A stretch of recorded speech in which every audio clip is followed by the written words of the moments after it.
Très bien, que Dieu soit loué pour cette grâce qu'il nous accorde d'être comptés parmi les vivants. Aujourd'hui est un jour de grâce. Vous savez, ce matin, je venais avec mon fils aîné et d'habitude, nous prions dans la voiture pendant le trajet entre la maison et l'église. Et donc, j'étais au volant, je lui ai dit, veux-tu bien faire la prière avant qu'on arrive au culte? Et il y a une chose qu'il a dite qui m'a beaucoup touché. En rendant grâce, il a dit, Seigneur, je te rends grâce pour le souffle de vie que nous avons aujourd'hui. Il y a des personnes qui se sont réveillées aujourd'hui avant nous, mais qui sont aussi mortes avant nous. J'ai dit, ok. Il a dit, Seigneur, je te rends grâce pour la vie. Comme qui dirait, ce matin aussi, il y a des personnes qui ont ouvert les yeux vers toi, comme toi. Mais ils ont ouvert les yeux seulement pour quelques minutes. Et puis ils sont partis. Mais toi, tu as ouvert les yeux. Et il est 10h40 et tu es encore en vie. Acclame le Seigneur. Acclame le Seigneur. Cela ne dépend pas de celui qui court, ni de celui qui veut, mais de Dieu qui fait grâce à qui il veut. Or, aujourd'hui, tu fais partie de ceux à qui Dieu a fait grâce. Alléluia. C'est donc un jour de joie. Je bénis le Seigneur. Merci beaucoup, Pasteur Fiesque, pour cette superbe modération. Que Dieu soit loué. Son onction est palpable. Gloire soit rendue au Seigneur pour l'opportunité qu'il m'accorde de pouvoir parler de sa part, de m'utiliser comme un canal ce matin. Tout est grâce. Je bénis Dieu pour le révérend Dr Futiluemba qui me renouvelle sa confiance pour que je me tienne ici debout devant le peuple de Dieu. Je rends grâce au Seigneur parce que si je n'avais pas le souffle de vie, je ne serais pas en train d'être debout ici devant vous. Amen. Et si Dieu ne vous avait pas donné le souffle de vie, vous aussi vous ne serez pas là. Alors que toute l'honneur et la gloire reviennent à Dieu. Amen. Je vous prie de bien vouloir vous lever. Nous allons lire les textes du jour. Nous prendrons 3 textes. Le premier se trouve dans Genèse, chapitre 25, le verset 19 à 26, mais nous pourrons lire 19 à 21 et puis nous lirons le verset 24 à 26. Le deuxième texte se trouve dans le livre de Luc, chapitre 5, verset 1 au verset 5 et même on peut aller jusqu'à 6. Pour vous qui écrivez, le troisième texte se trouve dans le livre de Jérémie, au chapitre 29, verset 11. Donc j'ai dit Genèse 25, 19 à 26, Luc 5, 1 à 6 et Jérémie 29, verset 11. Je lis au nom de notre Seigneur Jésus. Voici l'histoire de la famille d'Isaac, fils d'Abraham. Abraham eut pour fils Isaac. Celui-ci avait 40 ans quand il épousa Rebecca, fille de Bethuel, l'araméen de Padam-aram et sœur de Laban, l'araméen. Isaac implora l'Éternel au sujet de sa femme, car elle était stérile. L'Éternel exauça sa prière, et Rebecca, sa femme, devint enceinte. Verset 24 et suivant. Quand le moment de l'accouchement arriva, il se confirma qu'elle portait des jumeaux. Le premier qui parut était roux, le corps couvert de poils comme une fourrure. C'est pourquoi on l'appela Ésaü, le velu. Après lui naquit son frère, la main agrippée au talon d'Ésaü, et on l'appela Jacob, le talon. Isaac avait 60 ans au moment de leur naissance. Je vais relire ici le verset 20. Celui-ci avait 40 ans quand il épousa Rebecca, fille de Bethuel, l'araméen de Padam-aram, et sœur de Laban, l'araméen. Verset 26. Après lui naquit son frère, la main agrippée au talon d'Ésaü, et on l'appela Jacob. Isaac avait 60 ans au moment de leur naissance. Luc, chapitre 5, versets 1 à 6. Luc, chapitre 5. Je lis au nom de notre Seigneur Jésus. Un jour, alors que Jésus se tenait sur les bords du lac de Guénésaret et que la foule se pressait autour de lui pour écouter la parole de Dieu, il vit 2 bateaux au bord du lac. Les pêcheurs en étaient descendus et nettoyaient leurs filets. L'un de ces bateaux appartenait à Simon. Jésus y monta et lui demanda de s'éloigner un peu du rivage. Puis, il s'assit dans le bateau et se mit à enseigner la foule. Quand il eut fini de parler, il dit à Simon, « Avance vers le large, en eau profonde, puis vous jeterez vos filets pour pêcher. » « Maître, lui répondit Simon, « nous avons travaillé toute la nuit et nous n'avons rien pris. Mais puisque tu me le demandes, je jetterai les filets. » Verset 6.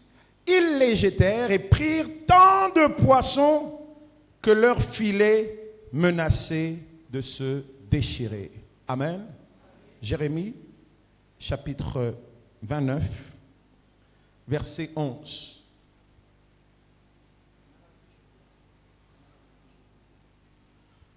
Jérémie 29. Jérémie 29, le verset 11. Et j'aimerais qu'on puisse le lire ensemble. Je t'attends, toi qui es en train de trouver le passage. Thank you. 1, 2, 3, Jérémie 29, 11, go.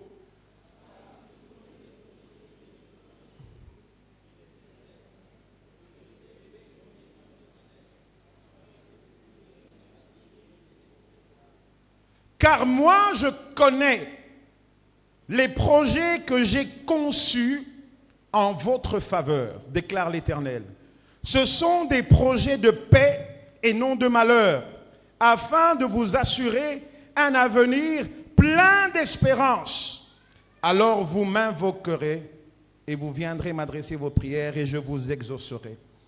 Mais le verset sur lequel nous nous penchons ce matin, c'est le verset 11 et particulièrement la première phrase. Car moi, je connais les projets que j'ai conçus en votre faveur, déclare l'Éternel. Amen. Prions. Dieu de toute grâce, béni sois-tu pour ta bonté et ta fidélité ce matin. Merci de nous avoir fait entrer dans ce nouveau mois. Merci pour cette première parole du mois.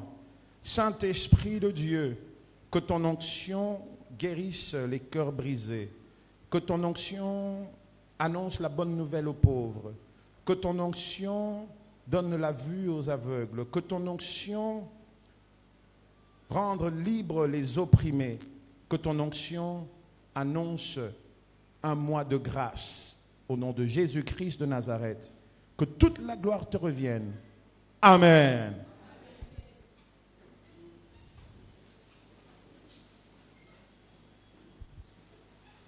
Car je connais les projets que j'ai conçus en votre faveur.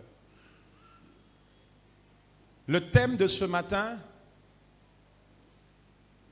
est une nouvelle que j'aimerais t'annoncer et il s'intitule ainsi, pour toi qui écris, Dieu sait. Amen. Tout simplement. Si on te demande c'est quoi le thème de ce matin que vous avez vu à l'église, tu reprendras Dieu. Dis à ton voisin, Dieu sait. Non, je crois que tu ne lui as pas dit avec assurance. Regarde-lui dans les yeux, ne sois pas pressé. Regarde cette personne, regarde ton voisin. Maintenant, dis-lui, Dieu sait. Maintenant, trouve un autre voisin et dis-lui, Dieu sait. J'aimerais dire à quelqu'un ce matin, Dieu sait. Il sait ce qu'il fait Il sait ce qu'il a prévu et conçu en ta faveur. Il sait ce que tu vis. Il sait ce que tu traverses. Il sait qu'il est fidèle. Amen. Dans les textes que nous avons lus, le premier notamment, cela nous parle d'un personnage. Dans Genèse au chapitre 25, nous avons lu à partir du verset 19 sur l'histoire d'une famille, la famille d'Abraham. D'ailleurs, le verset, lorsqu'il commence au chapitre 25, le verset dont il est question ici, le verset 19, il commence à dire « Voici l'histoire de la famille d'Isaac, fils d'Abraham. » Donc l'auteur ici nous emmène à la découverte d'une famille, de leur histoire, de ce qu'ils ont traversé, mais aussi de ce que Dieu a fait pour eux. Et donc, qui est cet Isaac? L'auteur veut nous emmener un peu en arrière, à savoir que cet Isaac n'est personne d'autre que le fils d'Abraham. Abraham qui est connu comme étant le père de la foi. C'est une chose pour laquelle Abraham est connu, c'est qu'il est le père de la foi. Et il a été déclaré père de la foi parce qu'il a démontré son obéissance à Dieu, son amour envers Dieu, en obéissant, en respectant ce que le Seigneur lui a demandé. Malgré que c'était difficile, il a obéi à Dieu, il a eu foi. Et Dieu lui a donné le nom. Dire que celui-ci est Abraham. Dans Genèse 15, à partir du verset 1-7, on nous dit un peu plus sur ce Abraham, le père d'Isaac. On nous dit que Abraham était celui à qui Dieu avait promis de devenir un père de multitudes. Il est celui à qui Dieu avait dit « Je te donnerai un fils ». Cet Abraham est celui dont on nous dit dans le livre de Jacques, au chapitre 2, versets 22 et 23, on nous dit que Abraham, Dieu parlait avec lui comme il parle à un ami. Donc cet Abraham connaissait Dieu et Dieu le connaissait. Amen. Cet Abraham était un homme riche, un homme fort, un homme puissant. Lorsque vous lisez Genèse 14 et même le chapitre 15, on nous parle de ses exploits de guerre. C'était quelqu'un qui avait la grâce de Dieu sur lui. C'était quelqu'un qui avait beaucoup de biens, beaucoup de serviteurs. Mais il avait un grand défi dans sa vie, quoique étant en alliance avec Dieu. Lorsque Dieu lui dira, après sa rencontre avec Melchisédek, Dieu lui demandera, qu'est-ce que tu veux que je fasse pour toi? Qu'est-ce que tu veux que je te donne? Écoutez la réponse d'Abraham, vous lirez à la maison. Je suis juste en train de brosser pour vous un peu pour qu'on comprenne ce texte. Lorsque Dieu demandera à Abraham, qu'est-ce que tu veux que je te donne, je fasse pour toi? Abraham sera triste de cette question parce que pour lui, l'argent, les serviteurs, les biens ne comblaient pas sa joie. Il avait déjà 100 ans, mais il se voyait mourir sans héritier. Et donc, dans Genèse 15, il dira au Seigneur, il le répondra lorsque le Seigneur lui demandera, d'ailleurs je le lis rapidement, il dit, après ces événements, Genèse 15, 1, l'Éternel s'adressa à Abraham dans une vision. Ne crains rien, Abraham, lui dit l'Éternel, je suis ton bouclier protecteur, ta récompense sera grande. Écoute, verset 2. Abraham répondit, Éternel Dieu, que me donnerais-tu? Je n'ai pas d'enfant et c'est Eliezer de Damas qui héritera tous mes biens. Tu ne m'as pas donné de descendance, poursuivit-il. Et c'est un serviteur attaché à mon service qui sera mon héritier. Verset 4. Alors l'Éternel lui parla en ces termes. Non, cet homme-là ne sera pas ton héritier. C'est celui qui naîtra de toi qui héritera de toi. Amen. Abraham se voyait déjà partir sans enfant. À 100 ans, vous imaginez qu'il se disait, mais oui, je sais que pour les femmes, on parle de ménopause. Je ne sais pas pour les hommes, on parlerait de quoi. Mais il est arrivé à un moment où il avait perdu espoir. Il avait déjà son plan B.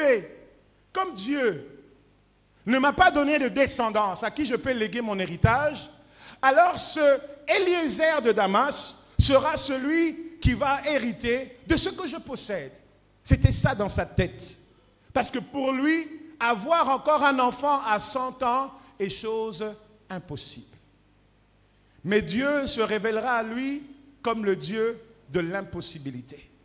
J'aimerais dire à quelqu'un ce matin, Luc chapitre 1, verset 37 me dit ceci, « Rien n'est impossible à Dieu. » Dis à celui qui est à ton côté, « Rien n'est impossible à Dieu. » Dieu lui dit, « Oui, si tu penses, moi, j'ai prévu plus qu'Eliezer. J'ai prévu un garçon qui naîtra de toi.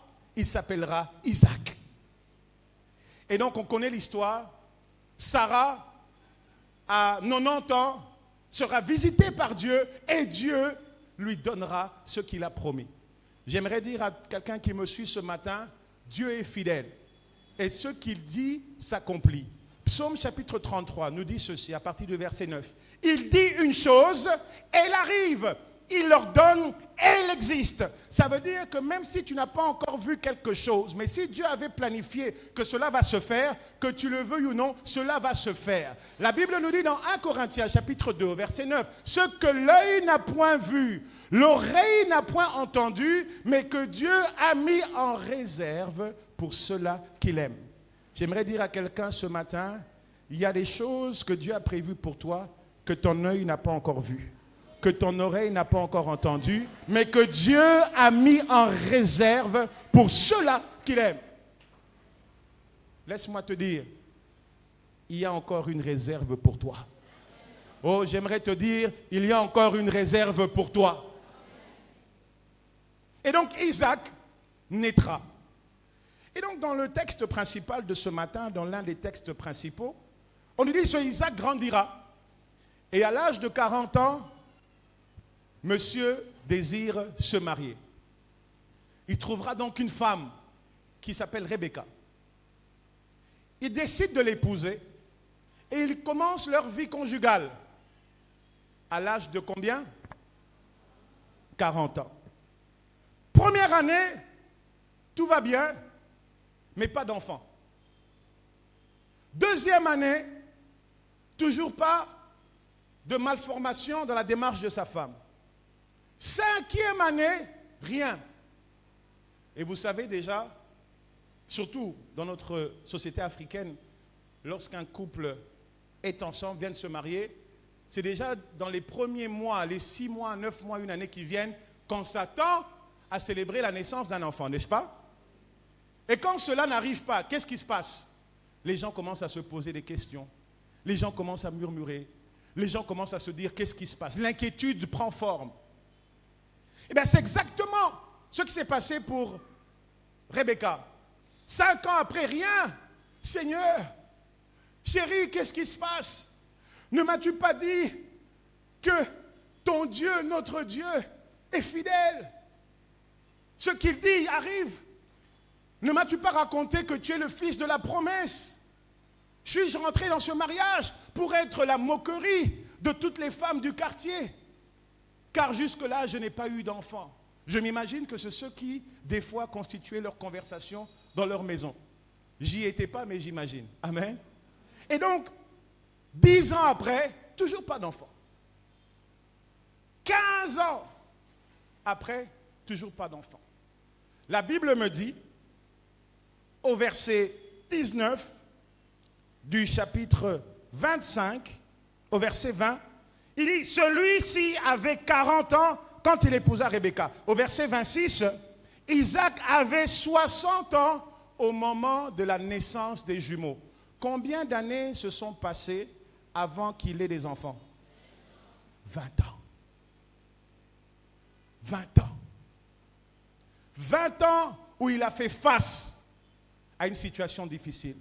20 ans où il s'est posé multiples questions. Qu'est-ce qui se passe? Je suis le fils de la promesse.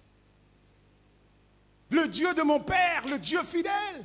Mais comment puis-je expérimenter ça? Mais ce qui est intéressant pour nous, vous lirez au verset 21, Isaac implora l'Éternel au sujet de sa femme, l'intercession. Car elle était stérile, ils ont identifié le problème. L'Éternel l'exauça. Et Rebecca, sa femme, celle qui était stérile, devint enceinte. J'aimerais dire à quelqu'un ce matin, ce qui importe, ce n'est pas la durée du problème auquel tu fais face, mais c'est l'exaucement de Dieu face au problème auquel tu fais face.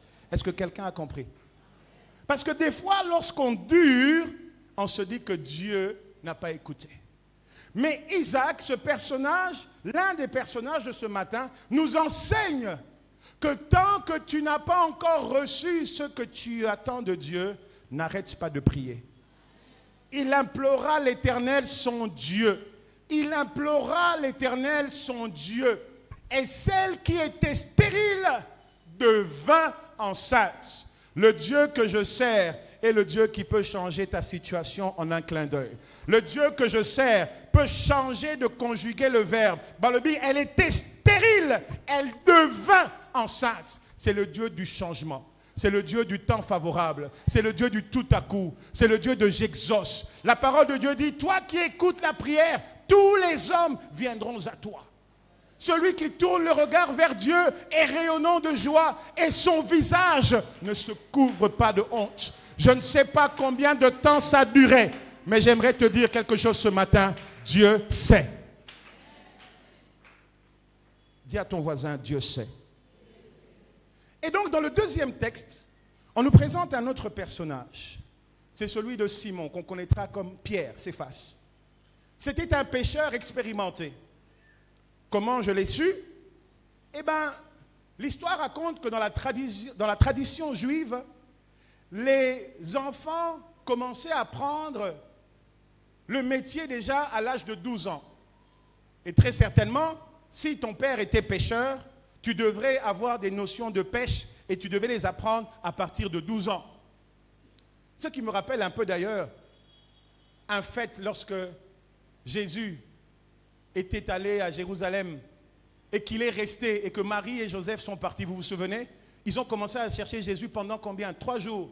Ils se sont rendus compte qu'il n'était pas avec eux. Ils sont rentrés et ils ont trouvé Jésus en train de faire quoi? En train d'enseigner. Marie dira à son fils, mais pourquoi tu nous as fait cela? On te cherchait partout. Jésus répondra, ne savez-vous pas que je fais le travail de mon? Il avait 12 ans. Donc je me dis que Pierre avait certainement appris le travail de son père à partir de l'âge de 12 ans. Parce que l'histoire juive, la tradition, raconte que c'est à cet âge-là, à l'époque, qu'un enfant devait connaître ou s'intéresser au travail que fait son père. Aujourd'hui, beaucoup d'enfants ne s'intéressent pas à ce que font leurs pères. Beaucoup d'enfants ont honte du travail de leur père. J'aimerais parler à un jeune ce matin. Quel que soit le travail que fait ton père, tant que ce n'est pas du vol, n'en aie pas honte, mais en sois fier. Même si ton père est maçon, n'aie pas honte, parce qu'au moins ton père construit des maisons où les gens doivent dormir. Même si ton père est peintre, n'aie pas honte, parce qu'il embellit les maisons où les gens dorment. Même si ton père est chauffeur de taxi, n'aie pas honte, parce qu'il conduit les gens à leur destination. Pierre était donc un pêcheur, Simon. Et donc la Bible nous dit dans Luc 5, que nous venons de lire tout à l'heure, du verset 1 à 6, qu'un jour, il alla pêcher comme les autres jours, un jour normal. Il se rendit à la pêche, mais ce jour-là, il n'attrapa aucun poisson, zéro, nada, rien. La Bible nous enseigne qu'il a travaillé toute la nuit sans rien avoir. Il travaillait toute la nuit. Il a développé toutes les techniques de pêche qu'il avait apprises depuis l'enfance.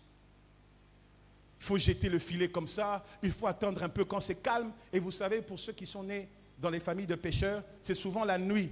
Nabutu Makai dans l'obscurité. Dans le calme, le silence, c'est le bon moment où il faut aller pêcher. Et donc certainement, Simon-Pierre s'est levé très tôt, dans la nuit, pour aller pêcher. Avant que madame se réveille, avant que la maison se réveille, il se dit, je vais déjà chercher pour que lorsqu'ils seront debout, je rentrerai déjà avec quelque chose. En tant qu'homme, il était préoccupé par le bien-être de sa famille. J'aimerais dire à un homme ce matin, ce qui est important pour toi, c'est le bien-être de ta famille. Alléluia. C'est très important. Et donc, il est sorti pour chercher. À Kinshasa, en Lingala, on dit Akeko Luka. Mais cette nuit-là, Simon n'a rien eu. Et donc, il est rentré chez lui. Il n'est pas encore, je m'excuse, il n'est pas rentré chez lui. Il est rentré à la rive et bredouille. C'était une journée où il n'y avait rien. La Bible dit, lui et les autres pêcheurs se mirent à laver leurs filets.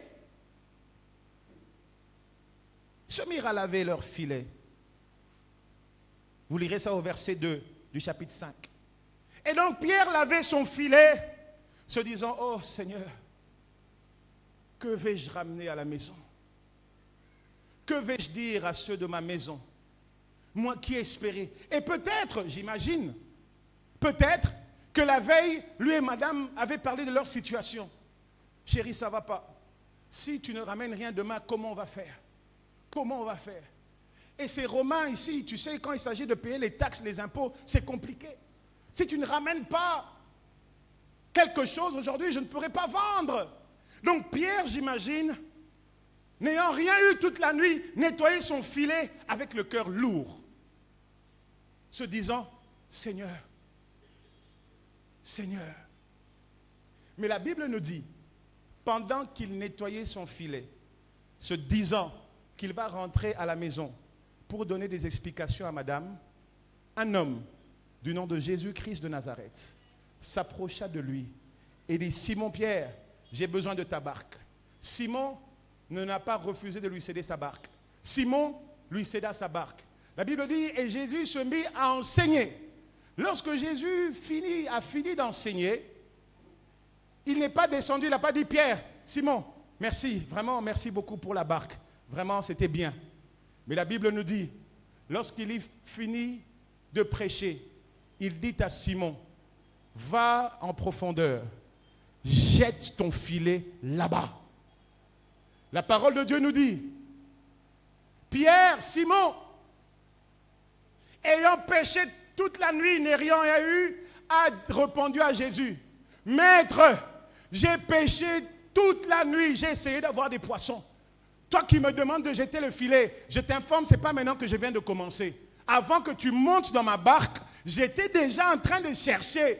Donc ce que tu me dis là, c'est comme si tu penses que moi j'étais là seulement en train de laver le filet. Mon frère, ma soeur, Pierre, je l'ai dit au premier culte, c'est comme si il aurait pu se dire, mais mon cher, regarde-moi ce monsieur. Lui, on sait, Azamotei, on sait que son point fort, c'est d'enseigner. La pêche, il veut me montrer la pêche. Il me dit, jette là-bas. Des fois aussi, certaines personnes sont comme ça. Après avoir fait des efforts, après avoir utilisé leur intelligence, ils mettent une croix sur la visitation de Dieu. Dieu n'a pas besoin de ton intelligence pour te visiter. Dieu n'a pas besoin de tes formules pour te faire du bien. Dieu n'a pas besoin de tes calculs pour te faire du bien. La Bible nous dit dans le psaume 115, verset 3, « Notre Dieu est dans les cieux, il fait ce qu'il veut. » Alors que Pierre pensait que c'était fini, Jésus lui dit, « Jette le filet là-bas. » Et la parole de Dieu nous enseigne, lorsqu'il jeta le filet, ils attrapèrent beaucoup de poissons. Comme pour Isaac, Dieu avait changé les donnes. Ce que tu vis aujourd'hui n'est pas la conclusion de demain. Ce que tu expérimentes aujourd'hui, la finalité ne sera pas la même pour demain. La Bible déclare, je ferai une chose, qui s'y opposera? Mon frère, ma soeur, Jésus n'était pas seulement monté dans la barque pour enseigner, mais il était aussi monté dans la barque pour montrer à Pierre qu'il sait. Dis à ton voisin, Dieu sait. Non, dis-lui bien, Dieu sait. Non, dis-lui bien, il doit comprendre que sa situation n'est pas une situation finale. J'aimerais que tu dises à cette personne, Dieu sait. Pendant que Pierre se disait que c'est fini, Dieu savait que ce n'est pas encore fini. Alléluia. Alléluia. Bien-aimés, nous servons le Dieu qui sait. Dieu sait ce que tu traverses. Dieu sait ce que tu dis en secret, que personne n'a entendu, que les pasteurs ignorent. Dieu sait. La Bible dit, il est omniscient. Il connaît toutes choses. Même les choses que tu murmures dans ton cœur, il sait. Et comme il sait, il agira. Alléluia. La parole de Dieu nous parle d'une femme du nom de Anne, qui avait aussi un problème de stérilité et qui faisait face à la moquerie de l'autre femme de son mari du nom de Pénina. Elle avait plus ou moins 6 enfants, 7 enfants. Elle se moquait de Anne, cette première femme qui n'avait pas donné d'enfant à Pénina, à Elkana. Anne avait le cœur lourd. Elle vivait en face de l'adversité, en face de quelqu'un qui se moquait d'elle. Mais la Bible nous enseigne un jour, le moment où c'était arrivé, où il fallait aller au temple. Et elle alla au temple, elle priait, elle murmurait dans son cœur. Elle implorait le Seigneur, pas en criant, en silence. La Bible nous dit que l'homme de Dieu la vit. L'homme de Dieu croyait qu'elle était saoule. Et dit, femme, comment peux-tu venir dans la présence de Dieu dans cet état d'ivresse? Mais nous connaissons la réponse de Anne, n'est-ce pas? Elle a dit, non, je ne suis pas saoule. Non, je ne suis pas ivre. Je suis venu ouvrir mon cœur à Dieu. La parole de Dieu nous dit que l'homme de Dieu lui dit, alors cette chose que tu demandes, que l'Éternel te l'accorde. Laisse-moi te dire que Dieu écoute même ce que tu dis en silence. Pourquoi? Parce que Dieu sait. Dans Jérémie chapitre 29, au verset 11, la parole de Dieu nous révèle quelque chose d'extraordinaire. Il dit, car je connais. Amen. Ce n'est pas un homme qui parle. Ce n'est pas une personne simple, un quiconque qui parle. Celui qui dit « je connais », la Bible l'appelle l'Éternel. Car moi je connais les projets que j'ai conçus en votre faveur, déclare l'Éternel. Donc celui qui connaît ta situation, c'est l'Éternel. Qu'est-ce qu'on nous dit de l'Éternel dans le psaume 147, verset 5? Notre Dieu est grand, puissant par sa force, et son intelligence n'a point de limite. Celui qui déclare qu'il sait, j'aimerais te dire, il est plus grand que ton problème. Celui qui dit qu'il sait, j'aimerais te dire, il est plus puissant que ces forces-là négatives. Celui qui dit qu'il sait, il est plus intelligent que quiconque. C'est l'Éternel grand, puissant, et celui qui a l'intelligence illimitée. Bien-aimé dans le Seigneur, en ce premier jour du mois de juin, j'aimerais te dire une chose, mais j'aimerais pas le dire à haute voix. J'aimerais chuchoter à ton oreille et j'aimerais te dire, Dieu sait, Dieu sait, Dieu sait, Dieu sait. Je connais les projets que j'ai conçus. Ceux qui sont architectes comprendront lorsqu'on utilise le terme conception, concevoir. Ce n'est pas juste que Dieu a un plan, voilà, tu seras millionnaire demain, ou tu vas avoir ton doctorat, tu seras médecin, ou voilà. Non, Dieu a conçu un plan. Quand on conçoit un plan, on prend le temps de s'asseoir, de réfléchir, de dessiner et de produire. J'aimerais te dire que ce que Dieu a préparé pour toi, il s'est assis pour ça, il a réfléchi pour ça, il a conçu ça et tu vivras ça au nom de Jésus. Je connais les plans que j'ai conçus et dit en votre faveur. Mon frère, ma soeur, nous avons un Dieu qui conçoit des plans en notre faveur. Nous avons un Dieu qui conçoit des plans en faveur des FRDC. Nous avons un Dieu qui conçoit des plans en faveur de la RDC. Quelle que soit la durée de la nuit, le soleil finira par apparaître. Je connais les plans que j'ai conçus pour vous. Toi qui pleures, toi qui dis, est-ce que ce pays changera? Oui, car Dieu connaît les projets qu'il a conçus en notre faveur. Et ces projets, la Bible nous dit, ce ne sont pas juste des projets qui vont nous laisser perplexes. Dieu va dans les détails, il dit, ce sont des projets de paix et non de malheur. Laisse-moi te dire aujourd'hui que tous les projets de malheur qui se dessinent contre toi, cela n'arrivera pas au nom de Jésus. Parce que celui qui dit qu'il a des projets de paix, il est plus grand qu'eux. Celui qui dit qu'il a des projets de bonheur est plus grand qu'eux. Lorsque tu fais face à l'adversité, souviens-toi de ceci. Dieu sait. Les projets de bonheur et non de malheur, afin de vous assurer un avenir plein d'espérance. Depuis janvier jusqu'à aujourd'hui, nous sommes le 2 juin, beaucoup de personnes ont crié bonne année comme toi, le 1er janvier 2024. Mais aujourd'hui, ils n'ont pas traversé en juin. Tu les dépasses en quoi? Rien. Mais si Dieu t'a fait grâce de traverser et d'être dans le mi-parcours de l'année, c'est parce que Dieu sait ce qu'il a conçu en ta faveur. Mon frère, ma soeur, aujourd'hui est un jour de grâce. Il faut que nous puissions réaliser que le Dieu que nous servons est fidèle. Il faut que nous réalisons que le Dieu que nous servons est capable d'honorer ses promesses, car il n'est pas un homme pour mentir, ni le Fils de l'homme pour se repentir. Ce que Dieu dit existe, ce qu'il ordonne arrive. Dis à ton voisin, n'aie pas peur, Dieu sait. Alors, quelle attitude devons-nous adopter lorsqu'on sait que Dieu sait? Je m'en vais nous donner 7 conseils et puis nous allons passer quelques temps de prière par la grâce de Dieu. Quelle attitude adopter? Que faire quand on sait que Dieu connaît notre situation?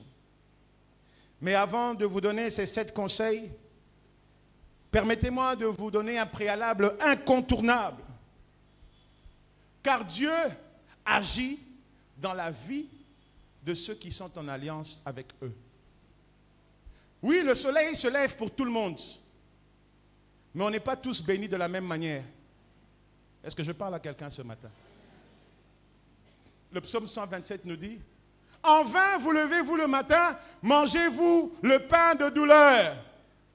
Mais il en donne autant à ses enfants dans leur sommeil. » Donc nous avons 2 catégories de personnes, les lutteurs et les bien-aimés. Les lutteurs obtiennent peut-être ce qu'ils cherchent, mais avec difficulté. Mais les bien-aimés, même dans leur sommeil, Dieu leur donne ce qu'ils attendent, le pain de consolation. Mon frère, ma soeur, si tu veux être un bien-aimé de Dieu, tu ne peux pas brûler les étapes. Il y a une étape incontournable. Il te faut connaître Jésus-Christ. Il te faut le recevoir comme Seigneur et Sauveur. Il te faut prendre la décision aujourd'hui d'abandonner cette vie de péché et de maintenant décider de suivre Jésus. Car la Bible déclare dans Jean 14, 6, « Je suis le chemin, la vérité et la vie. Nul ne va au Père que par moi. » Dans Jean 1, 12, la Bible dit, « À ceux qui ont cru en son nom, il leur a donné le pouvoir de devenir enfants de Dieu. » Et dans 1 Jean 5, verset 12, la Bible dit que celui qui a le Fils a la vie. Celui qui n'a pas le Fils n'a pas la vie. Et la Bible déclare dans Jean 10, verset 10, Lui, le diable, vient pour tuer, détruire, dérober. Mais moi, Jésus, je viens pour vous donner la vie et la vie en abondance. Si tu veux connaître une vie en abondance, il te faut au préalable être en alliance avec le Dieu d'Abraham, le Dieu d'Isaac, le Dieu de Jacob. Et j'aimerais lancer ce défi ce matin. Tu es peut-être là, tu côtoies l'église, mais laisse-moi te dire que côtoyer l'église n'est pas synonyme d'être sauvé. Car quelle que soit la longueur d'un bois dans une rivière, il ne deviendra jamais un crocodile. Il restera un bois. Mon frère, ma soeur, aujourd'hui t'appartiens, demain appartient à Dieu. Il y en a qui ont dit, je prendrai des décisions demain. Aujourd'hui, je vais réfléchir. Ils sont partis avec leurs réflexions. Mon frère, ma soeur, si tu écoutes la voix de l'Éternel, n'endurcis pas ton cœur. Si tu veux vivre ce que Dieu a promis pour ses bien-aimés, il te faut connaître Jésus. Veux-tu connaître Jésus? Veux-tu commencer avec Jésus? Je te lance ce défi. Abandonne le péché et viens à lui. Marc 1,15 nous dit, répentez-vous, car le royaume des cieux est proche. Et croyez en la bonne nouvelle. Ce matin, veux-tu te repentir et croire en la bonne nouvelle? Veux-tu faire de Jésus-Christ celui qui s'assoit sur la chaise de ton cœur? Veux-tu faire de Jésus-Christ celui qui prendra désormais le contrôle de ta vie? Tu vas lever ta main et nous allons t'aider à prier. J'aimerais lancer ce défi ce matin pour te dire qu'il n'y a pas de vie abondante sans Jésus-Christ. Jésus-Christ est le point de départ. Tu es fatigué de passer cette vie où tu tournes en rond, où tu es en train de continuer de flirter avec le péché. Tu veux mettre fin à cette vie de péché. Le moment t'est donné. Répands-toi et crois à la bonne nouvelle. Le salut n'est pas collectif, le salut est individuel. Dis à ton voisin, le salut n'est pas collectif. Il est individuel. Qui veut être en alliance avec Jésus ce matin? Qui veut être en alliance avec le Seigneur? Qui veut prendre la décision, comme certains l'ont fait au premier culte, de dire, c'est bon, j'ai compris, je suis fatigué de mener cette vie. Jésus dit, vous tous qui êtes fatigués et chargés, venez à moi, Matthieu 11, verset 28. Venez à moi, vous tous qui êtes fatigués et chargés, je vous donnerai le repos. Ne voulez-vous pas recevoir le repos du Seigneur? Ne voulez-vous pas recevoir le repos du Seigneur? N'êtes-vous pas fatigué de flirter avec le péché? N'êtes-vous pas fatigué de continuer de mener cette vie que Dieu déteste? Laisse-moi te dire que ce que tu fais, mais que Dieu déteste, te détruira. Mon frère, ma soeur, tant qu'il est encore temps, n'endurcis pas ton cœur. Jésus revient, alléluia. Jésus revient. Seras-tu prêt lorsqu'il viendra? Alléluia, alléluia. Jésus revient, Jésus revient. Alléluia, Jésus revient, Jésus revient. Alléluia. Seras-tu prêt lorsqu'il viendra? Alléluia, alléluia. Oh, si tu es prêt, il te prendra. Si tu es prêt, il te prendra. Seras-tu prêt? Allez. Oh, si tu es prêt. Mon frère, ma soeur, avant d'évoluer, j'aimerais te dire, le salut est individuel. Ce que tu fais, mais que Dieu déteste, te conduira à la mort. Tant qu'il est temps, répands-toi et viens à Jésus-Christ et tu seras sauvé. Il n'y a de salut en aucun autre qu'en Jésus-Christ seul. Il est le chemin, la vérité et la vie. Et vous qui me suivez en ligne, l'invitation vous est également accordée. Si vous ressentez le besoin de donner votre vie à Jésus-Christ, priez simplement que le Seigneur vous accorde la grâce, qu'il vous pardonne vos iniquités, qu'il vous pardonne vos péchés. Dieu n'est pas rancunier, il pardonne, il efface nos transgressions. Même si nos péchés étaient noirs, nous rendaient noirs comme le cramoisi, mais lui, par son sang, nous rend plus blancs que neige. Tu peux devenir enfant de Dieu. il te suffit de renoncer au péché et de dire oui à Jésus-Christ. Amen. Voici donc 7 conseils si tu veux expérimenter la grandeur, la puissance et l'intelligence illimitée de Dieu. 7 conseils pour toi, enfant de Dieu, qui traverse une saison difficile et dont à qui je dis Dieu sait. Premier conseil, Marc 11, verset 22. La Bible nous dit, ayez foi en Dieu. Mon frère, ma soeur, aie foi en Dieu. Pourquoi tu dois avoir foi en Dieu? Parce que Dieu n'est pas un amateur. Dieu sait. Et lorsqu'il sait, il fait les choses comme elles doivent se faire. Le Dieu que je te présente n'est pas un Dieu qui tâtonne. Il est différent des médecins. J'ai aimé le modérateur, que Dieu le bénisse. Les gens, il dit « l'équipe ango ». C'est-à-dire que là où les gens sont encore en train de se poser des questions sur la complexité de ton problème, il y a un Dieu, dans son vocabulaire, le mot complexité n'existe pas.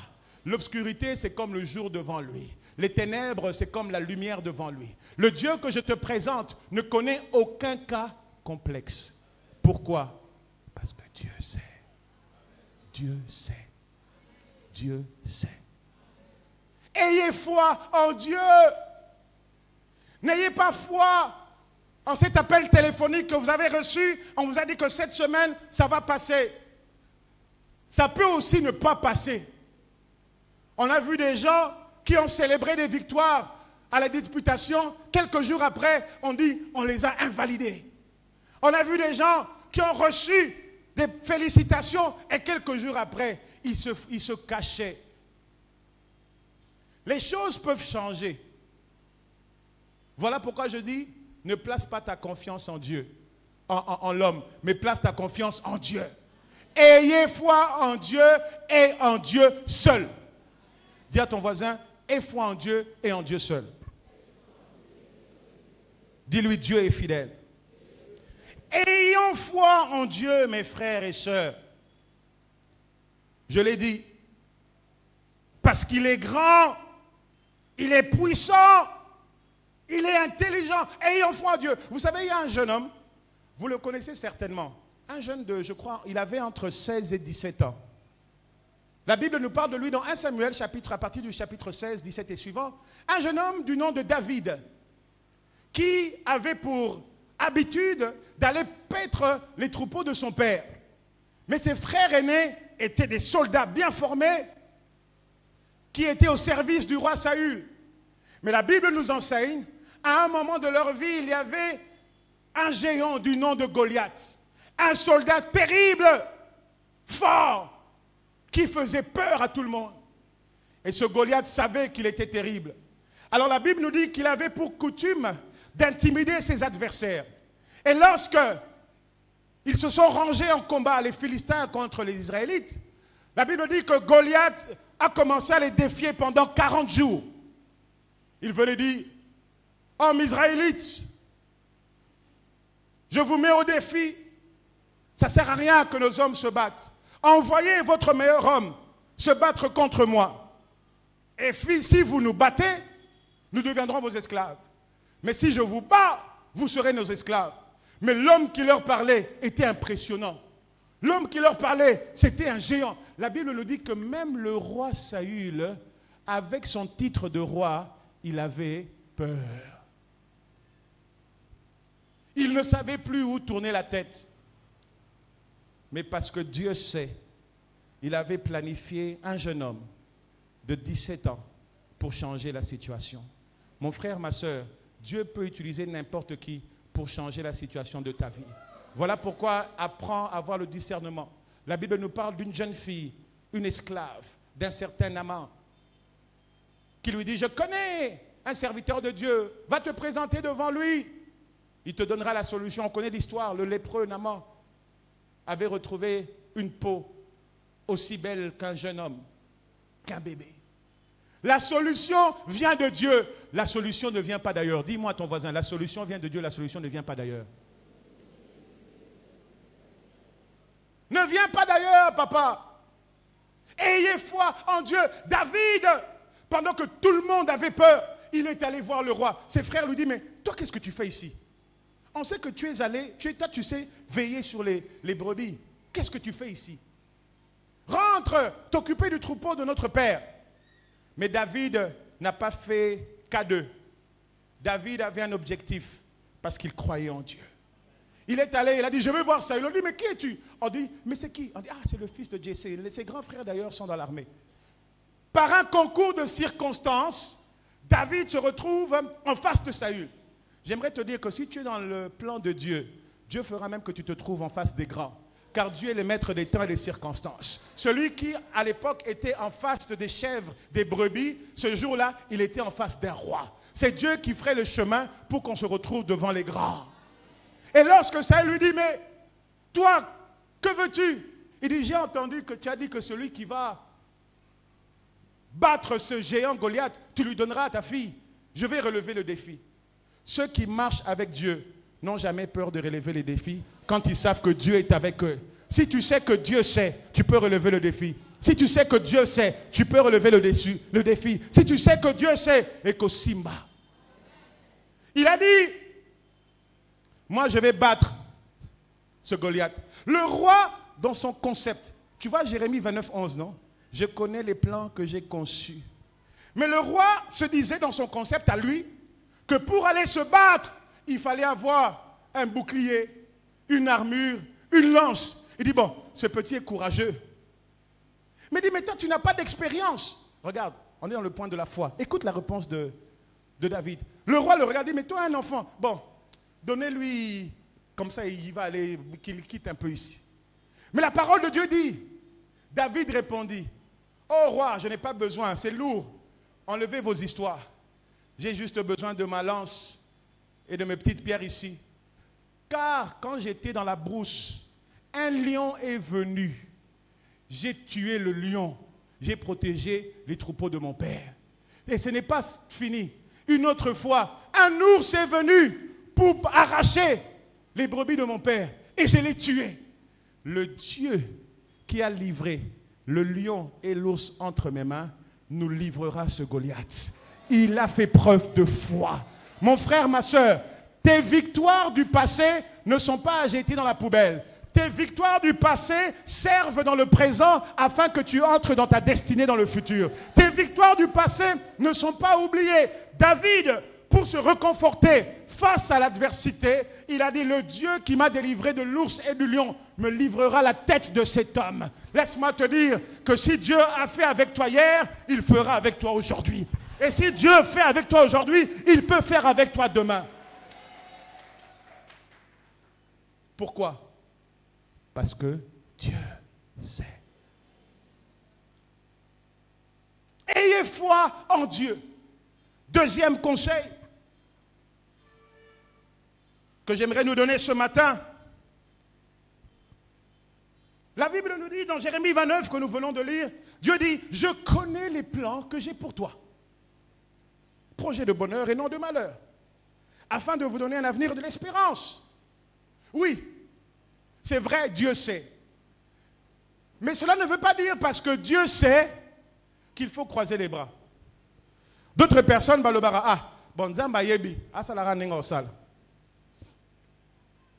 que Dieu fasse, bon, il sait. La Bible ne nous a pas dit que Isaac, pendant les 20 ans de stérilité, il a dit à Dieu, Dieu sait, je ne fais rien. Il a dit, chérie, Dieu, bon, c'est Dieu qui donne. Non, il n'est pas resté inactif. Lorsque tu sais que Dieu sait, mais que tu n'as pas encore touché ce qu'il a promis pour toi, ne t'arrête pas de prier jusqu'à ce que tu aies obtenu ce que tu attends de lui. En anglais, on dit push, P, pray, U, until, S, something, H, happens.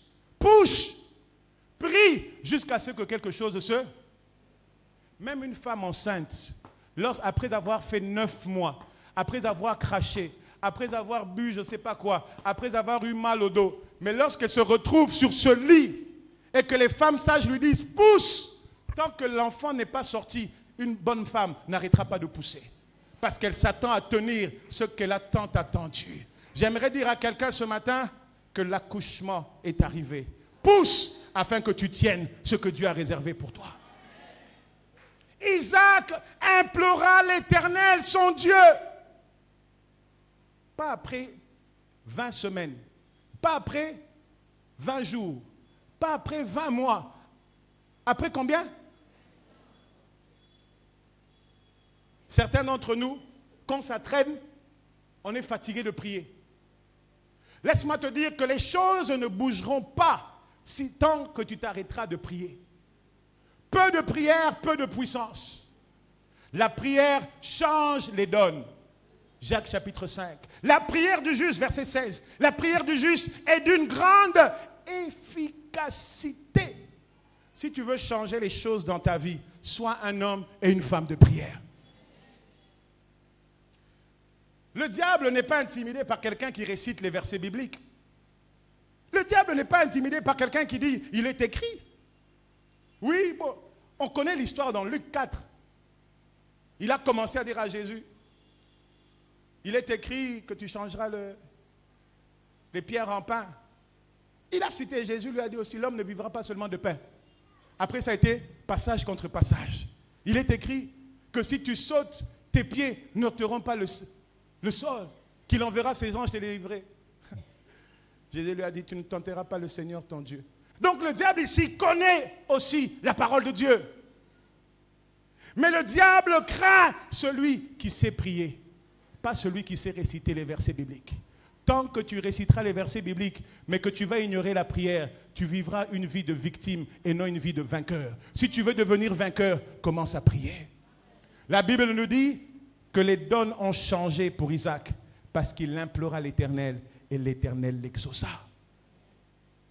Prie d'abord, prie ensuite, prie après. Dis à ton voisin, prie d'abord, prie ensuite, prie après. Rebecca a connu 20 ans de stérilité. Isaac a expérimenté 20 ans d'intercession. Et ça a changé les donnes.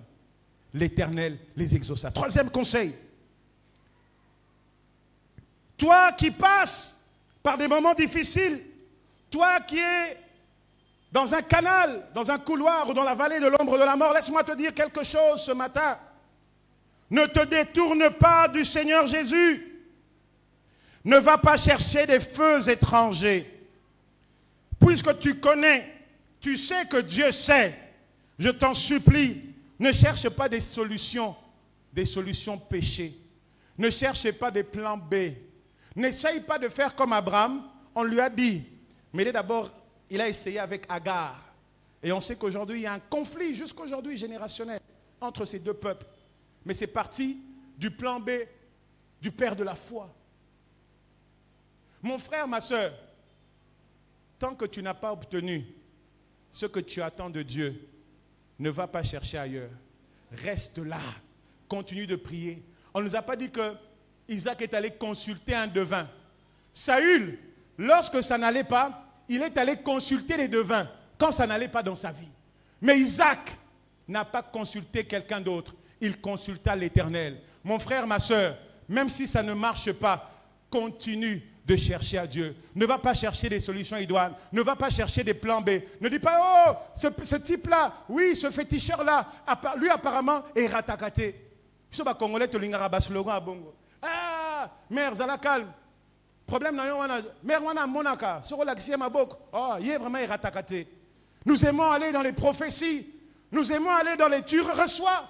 Nous aimons donner notre tête à n'importe qui parce qu'on cherche la solution. Laisse-moi te dire, en dehors de Jésus, il n'y a pas de solution.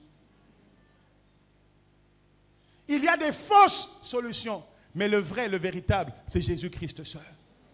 Ne va pas chercher des feux étrangers. Je ne sais pas à qui je parle ce matin.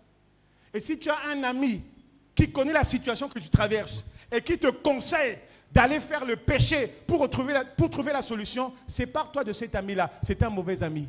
La Bible dit, quand ton œil est malade, quand ta main est malade, coupe-la. Ton salut vaut plus que votre amitié. Dis à quelqu'un, ton salut vaut plus que ton amitié avec cette personne. Ah, je parle à quelqu'un, dis-lui, ton salut vaut plus que cette amitié-là. Mon frère, ma soeur, si tu veux connaître et vivre les projets que Dieu a pour toi, abstiens-toi du mal. 1 Thessaloniciens chapitre 5, verset 22. Abstiens-toi du mal. Ozana besoin de au kota lojuana. Ozana besoin de au talisa maboko wana. Ozana besoin de prophète achao maboko. Demeure en Jésus-Christ. Si vous demeurez en moi, vous porterez des fruits. 4e conseil. Mon frère, ma soeur, si tu veux expérimenter les projets que Dieu a conçus pour toi, garde tes pieds dans l'église, là où le Seigneur t'a planté. Maintiens ta relation avec Dieu. Ne fuis pas les assemblées. Hébreux chapitre 10, verset 24. Ne fuyez pas vos assemblées comme le font certains. Soyez fidèles. Anne a trouvé la solution dans le temple. La femme, dans Luc 13, vous lirez à la maison Luc 13 à partir du verset 1 jusqu'au verset 9. On nous parle d'une femme qui avait une maladie, le dos courbé pendant 18 ans. Un jour, Jésus entra dans le temple. La Bible dit, il la vit. Il a vu qui? Il a vu cette femme qui avait le dos courbé pendant combien d'années? Mais malgré 18 ans de difficultés, ses pieds étaient dans le temple. Quelles que soient les difficultés auxquelles tu fais face, j'aimerais te dire, n'abandonne pas le temple. N'abandonne pas l'église. Car certaines solutions ne seront pas trouvées chez toi, seront trouvées à l'église. Certaines solutions ne seront pas trouvées au travail, seront trouvées un vendredi quand tu viendras au culte d'intercession. Certaines solutions ne seront pas trouvées parce que tu allais voir ton cousin qui est major. Certaines solutions seront trouvées lorsque tu iras au CEP le mardi. Certaines solutions ne seront pas trouvées parce que tu as consulté le meilleur médecin de Kinshasa. Certaines solutions seront trouvées parce que tu es venu au culte de dimanche. L'église est le lieu où Dieu prévoit aussi de bénir ses enfants. Dis à ton voisin, quel que soit ce que tu traverses, n'abandonne pas l'église. Oh, comment je parle à quelqu'un? Répète-moi ça, dis-lui, quel que soit ce que tu traverses, n'abandonne pas l'église. Est-ce que je parle à quelqu'un? 5e conseil. Si tu veux vivre ce que Dieu a réserve pour toi, ce que l'œil n'a point vu, l'oreille n'a point entendu, mais que Dieu a mis en réserve pour ceux-là qu'il aime. 5e conseil, ne crains rien, n'aie pas peur. Car le psaume 23, verset 4 dit, quand bien même je marche dans la vallée de l'ombre de la mort, oh, qui va m'aider, Seigneur, dans cette situation? Qui va m'aider? J'en ai pas parlé au pasteur, mais Seigneur, tu sais, je n'ai même rien dit. Seigneur, qui va m'aider? Quand tu marcheras dans la vallée de l'ombre de la mort, ne crains aucun mal. Je suis avec toi. Ma houlette et mon bâton te rassurent. Ne crains aucun mal. Ma houlette et mon bâton te rassurent. Ne crains aucun mal. Ma houlette et mon bâton te rassurent. Ne crains aucun mal. Ma houlette et mon bâton te rassurent. Ne crains aucun mal. Nakobanga te Yahweh azali. Nakobanga te Yahweh nangai. Encore une fois. Oh nakobanga te. Nakobanga te. N'aie pas peur. Ne crains rien. La seule chose que le diable peut faire, c'est de t'intimider. Mais ne t'agite pas. Sa houlette et son bâton te rassurent. Tikangai na yembela ye. Zamboyo ngana yembelaka. Zamboyo. Zamboyo ngana salelaka. Zamboyo. Zamboyo ngana misaka. Azali zambe asolo. Dis à l'oreille de ton voisin, Dieu sait, Dieu sait. Dis-lui, Dieu sait. Ne crains rien, Dieu sait. Ah non, dis-lui encore, ne crains rien, Dieu sait. 6e et avant-dernier conseil. Lorsque tu traverserais des moments difficiles, Ne réagis pas aux provocations ou à la moquerie. Reste concentré sur Jésus-Christ, l'auteur et le consommateur de ta foi. Hébreux chapitre 12, verset 2. Oui, ils vont se moquer de toi. Oui, ils vont te montrer du doigt. Oui, ils vont parler derrière ton dos. Mais cela importe peu, car ils m'ont poussé pour me faire tomber. Mais l'Éternel m'a recueilli. J'aimerais dire à quelqu'un ce matin, laisse-moi te dire, laisse les gens se moquer. Toi, garde tes yeux sur Jésus, car certainement la promesse s'accomplira. Celui qui dit une chose, elle arrive. Il l'ordonne, elle existe. Garde tes yeux sur Jésus, l'auteur et le consommateur de ta foi. Vous imaginez? On le s'est sûrement moqué d'Isaac. T'as la papa naïe Abraham. Car fier, oh, bazana ba travers rebelle ba tombong. T'as la ta moi na ta moi na moroté.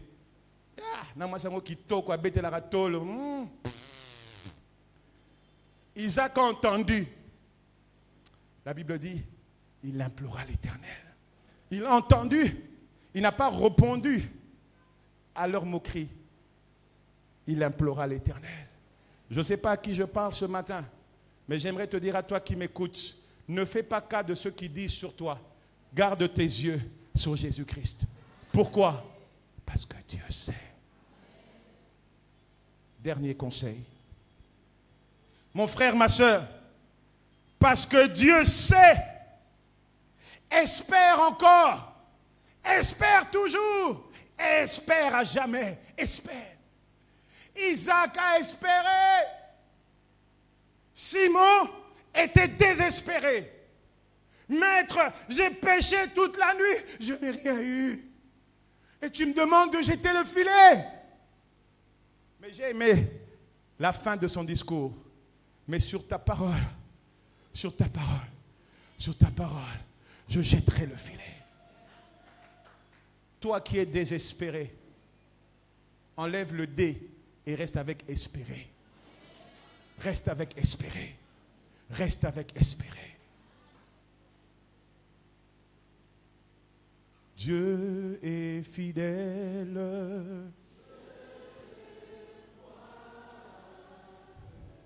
Et fidèle. Par sa parole, il me conduit. Dieu est fidèle et je peux compter. Que Dieu bénisse sa parole.